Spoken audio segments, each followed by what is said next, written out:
Chapter 10. The Braided Man of Pyramid Mountain. The mountain before them was shaped like a cone, and was so tall that its point was lost in the clouds. Directly facing the place where Jim had stopped was an arched opening leading to a broad stairway. The stairs were cut in the rock inside the mountain, and they were broad and not very steep because they circled around like a corkscrew, and at the arched opening where the flight began, the circle was quite big. At the foot of the stairs was a sign reading, "Warning, these steps lead to the land of the gargoyles. Danger, keep out." "I wonder how Jim is ever going to draw the buggy up so many stairs," said Dorothy gravely.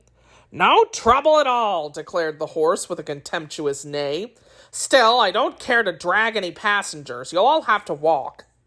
"Suppose the stairs get steeper," suggested Zeb doubtfully.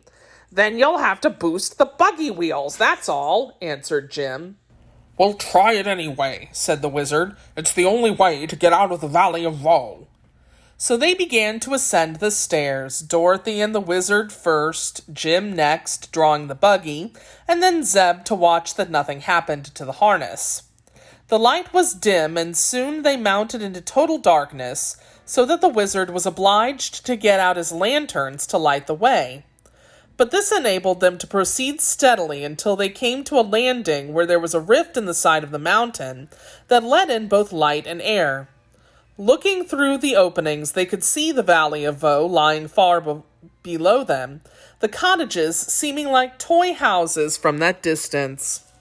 After resting a few moments, they resumed their climb, and still the stairs were broad and low enough for Jim to draw the buggy easily after him. The old horse panted a little and had to stop often to get his breath. At such times they were all glad to wait for him, for continually climbing upstairs is sure to make one's legs ache. They wound about, always going upward for some time. The lights from the lanterns dimly showed the way, but it was a gloomy journey, and they were pleased when a broad streak of light ahead assured them that they were coming to a second landing. Here, one side of the mountain had a great hole in it like the mouth of a cavern, and the stairs stopped at the near edge of the floor and commenced ascending again at the opposite edge. The opening in the mountain was on the side opposite to the Valley of Voe, and our travelers looked out upon a strange scene. Below them was a vast space, at the bottom of which was a black sea with rolling billows, through which little tongues of flame constantly shot up. Just above them, and almost on a level with their platform, were banks of rolling clouds which constantly shifted position and changed color. The blues and grays were very beautiful, and Dorothy noticed that on the cloud banks sat or reclined fleecy, shadowy forms of beautiful beings which must have been the cloud fairies. Mortals who stand upon the earth and look up at the sky cannot often distinguish these forms, but our friends were now so near to the clouds that they observed the dainty fairies very clearly. "Are they real?" asked Zeb in an awed voice.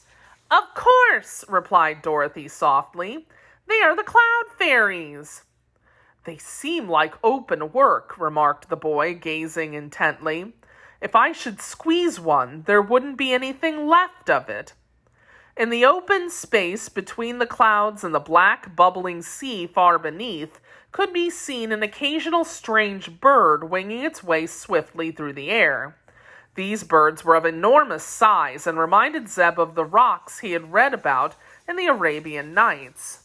They had fierce eyes and sharp talons and beaks, and the children hoped none of them would venture into the cavern.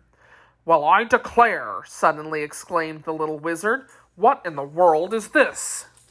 They turned around and found a man standing on the floor in the center of the cave, who bowed very politely when he saw he had attracted their attention. He was a very old man, bent nearly double, but the oddest thing about him was his white hair and beard. They were so long that they reached to his feet, and both the hair and the beard were carefully plaited into many braids, and the end of each braid fastened with a bow of colored ribbon. "Where did you come from?" asked Dorothy wonderingly. No place at all, answered the man with the braids. That is, not recently. Once I lived on the top of the earth, but for many years I've had my factory in this spot, halfway up Pyramid Mountain. Are we only halfway up? Inquired the boy in a discouraged tone. I believe so, my lad, replied the braided man. But as I've never been in either direction, down or up, since I arrived, I cannot be positive whether it is exactly halfway or not. Have you a factory in this place? Asked the wizard, who had been examining the strange personage carefully. To be sure, said the other. I am a great inventor, you must know, and I manufacture my products in this lonely spot. What are your products? Inquired the wizard. Well, I make assorted flutters for flags and bunting, and a superior grade of rustles for ladies' silk gowns. I thought so, said the wizard with a sigh. May we examine some of these articles?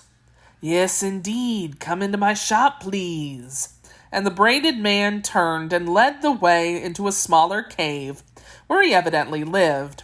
Here, on a broad shelf, were several cardboard boxes of various sizes, each tied with a cotton cord. This, said the man, taking up a box and handing it gently, contains 12 dozen rustles, enough to last any lady a year. Will you buy it, my dear? He asked, addressing Dorothy. My gown isn't silk, she said, smiling. Never mind. When you open the box, the rustles will escape whether you're wearing a silk dress or not, said the man seriously. Then he picked up another box. In this, he continued, are many assorted flutters. They are invaluable to make flags flutter on a still day when there's no wind. You, sir, he said, turning to the wizard, ought to have this assortment.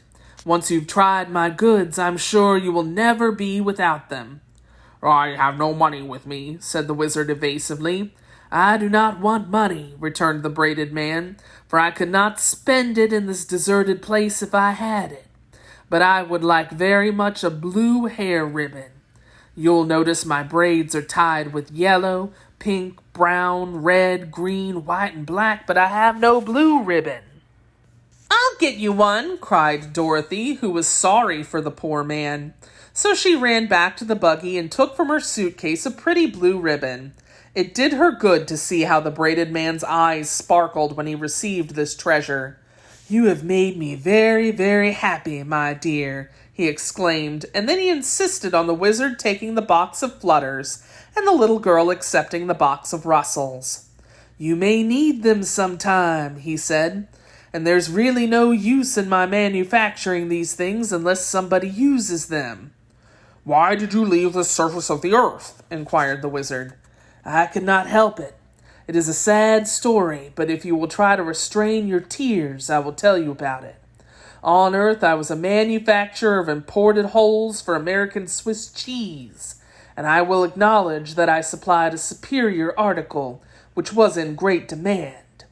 Also, I made pores for porous plasters and high-grade holes for donuts and buttons. Finally, I invented a new adjustable post hole, which I thought would make my fortune. I manufactured a large quantity of these post holes, and having no room in which to store them, I set them all end to end and put the top one in the ground.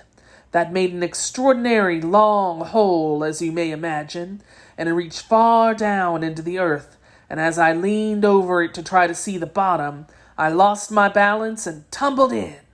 Unfortunately, the hole led directly into the vast space you see outside this mountain, but I managed to catch a point of rock that projected from this cavern and so saved myself from tumbling headlong into the black waves beneath, where the tongues of flame that dart out would certainly have consumed me.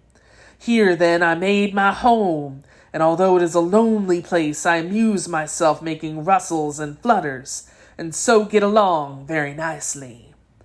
When the braided man had completed this strange tale, Dorothy nearly laughed because it was all so absurd. But the wizard tapped his forehead significantly to indicate that he thought the poor man was crazy. So they politely bade him good day and went back to the outer cavern to resume their journey.